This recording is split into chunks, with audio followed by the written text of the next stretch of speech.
மனதில் துன்பத்தையும் துயரத்தையும் ஆறாத ரணத்தையும் தந்துவிட்டது வயநாடு.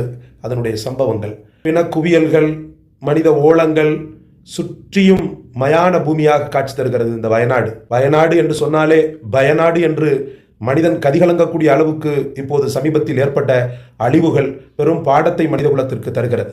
எதுவுமே நிரந்தரமல்ல, காண்பதெல்லாம் பொன்னல்ல என்ற அந்த பழமொழி கொப்ப பெரும் சுற்றுலா ஸ்தலமாக இருந்தது இன்று பிணக்குவியல்களும் பெரும் பெரும் சோதனைகளும் நிறைந்த பூமியாக காட்சி தருகிறது. படைத்தவனை சார்ந்திருக்கக்கூடிய ஒரு தருணம் இது.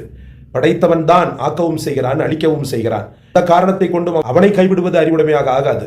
தவறு செய்த குழந்தையை தாய் தண்டிக்கின்ற நேரத்தில் அந்த குழந்தை அலறிக்கொண்டே அம்மா அம்மா என்று அவளையே சுற்றி சுற்றி வருமோ, அவனையே நாம் சார்ந்திருப்போம், அவனையே சுற்றி சுற்றி வருவோம். மனித உயிர்களை காப்பாற்று இறைவா என்று அந்த ரப்பிடத்தில் கேட்போம். பாதிக்கப்பட்ட மக்களுக்கு உதவிக்கரம் நீட்டுவோம். நாம் மனிதர்களுக்கு செய்யக்கூடிய கைமாறு இறைவனுக்கு செய்யக்கூடிய கைமாறு.